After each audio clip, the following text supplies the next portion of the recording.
प्रिय विद्यार्थियों, मैं Akhilesh Kumar, assistant professor GK Govani government college Bhinmal. विद्यार्थियों, आज हम बात करेंगे समिति की। तो समिति होती है, उसकी निर्माण जानबूझकर किया जाता है और वो निर्माण हमारी कुछ आवश्यकताओं की पूर्ति के लिए ही किया जाता है।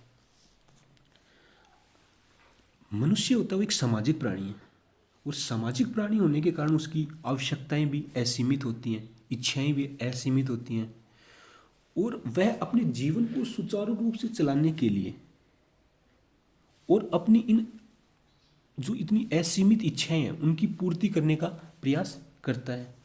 और व्यक्ति जब अपनी इन आवश्यकताओं की पूर्ति दूसरे व्यक्तियों के सहयोग से करे तो यह एक सामाजिक ढंग है और यही आवश्यकताओं की पूर्ति करने का ढंग समिति का आधार होता है। पारस्परिक सहायता और सहयोग के आधार पर मिलजुल कर लक्ष्यों को पूरा करने वाला समूह या संगठन समिति है।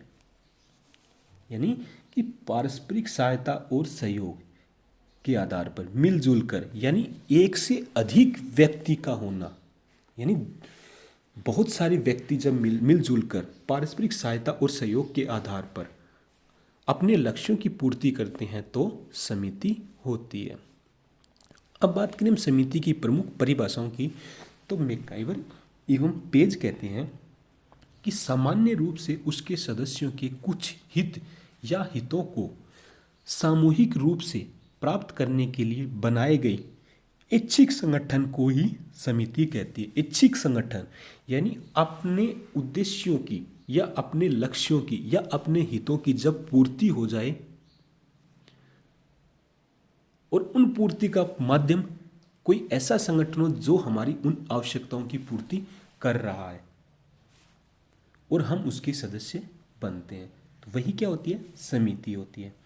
बोगार्ट्स कहते हैं कि समिति सामान्यतः लोगों द्वारा किसी उद्देश्य को प्राप्त करने के लिए साथ साथ काम करना, यानी एक साथ कई व्यक्तियों द्वारा उनके सामान्य उद्देश्य होते हैं और उन उद्देश्य की पूर्ति के लिए जब वो साथ साथ काम करते हैं तो समिति का निर्माण करते हैं। गिन्सबर्ग कहते हैं कि समिति ऐसे व्यक्तियों से बनी होती है जो किसी विशेष कार्य अथवा कार्यों को पूरा करने के लिए एक जगह संगठित होते हैं।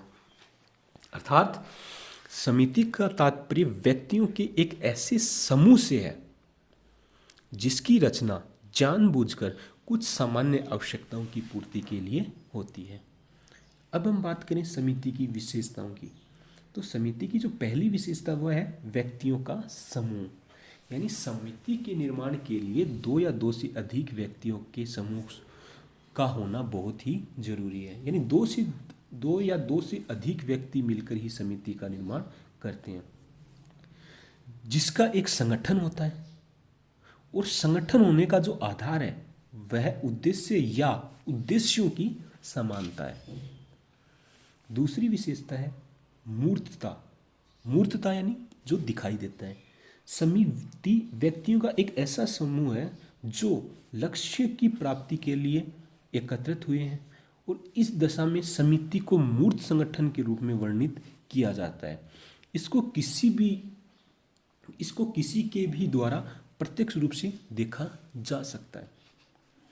अगली विशेषता है सहप्रयास निर्माण, यानी समिति की स्थापना मानवीय प्रयत्नों के द्वारा होती है। यानी मनुष्य अपनी आवश्यकताओं की पूर्ति के लिए ही समिति का निर्माण करता है। व्यक्तियों का समूह पहले यह परामर्श करता है कि समिति उनके लिए कितनी लाभप्रदायक होती है और ये विचार विमर्श करने के पश्चात ही सहप्रयास समिति की स्थापना की जाती है। अगली विशेषता है ऐच्छिक सदस्यता। प्रत्येक मनुष्य की अपनी आवश्यकताएं होती है। जब वह सोचता है कि अमुक समिति उसकी आवश्यकताओं की पूर्ति कर सकती है तो वह व्यक्ति उसका सदस्य बन जाता है। समिति की सदस्यता के लिए कोई बाध्यता नहीं होती है, इसकी सदस्यता ऐच्छिक होती है और इसे बदला भी जा सकता है। अगली विशेषता है सहयोग प्रदान। यानी समिति अपने उद्देश्यों को प्राप्त करने के लिए एक व्यवस्था का निर्माण करती है, और उद्देश्यों की प्राप्ति अर्थव्यवस्था के लिए सहयोग होना बहुत ही आवश्यक है। और सदस्यों के जो समिति के सदस्य उसके उद्देश्य समान होते हैं, और इसी कारण से उनमें सहयोग की भावना पाई जाती है, क्योंकि सभी का स्वार्थ उसमें जुड़ा हुआ होता है। अगली विशेषता है अस्थायी। अस्थायी यानी समिति का निर्माण जब व्यक्ति हैं वो अपने विशिष्ट उद्देश्यों की पूर्ति के लिए करते हैं, और जब उद्देश्यों की पूर्ति या प्राप्ति हो जाती है तो वह समिति अपने आप ही समाप्त हो जाती है। अगली विशेषता है निश्चित उद्देश्य या सामान्य उद्देश्य। समिति के निर्माण के लिए निश्चित उद्देश्य का होना बहुत ही जरूरी है।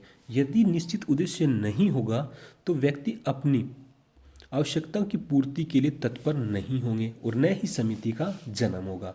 यानी समिति के लिए सामान्य उद्देश्य और उद्देश्यों का होना बहुत ही जरूरी है। अगली विशेषता है नियमों पर आधारित। यानी प्रत्येक समिति की प्रकृति अलग अलग होती है, इसी कारण से समितियों के नियम भी अलग अलग होते हैं, और उद्देश्यों को पाने के लिए वे सदस्यों के व्यवहार में अनुरूपता लाने के लिए वे कुछ निश्चित नियम बनाते हैं, और जो समिति के लिए आवश्यक है। और नियमों के अभाव में समिति अपने लक्ष्यों को पूर्ति नहीं कर सकती है। यह था समिति। धन्यवाद।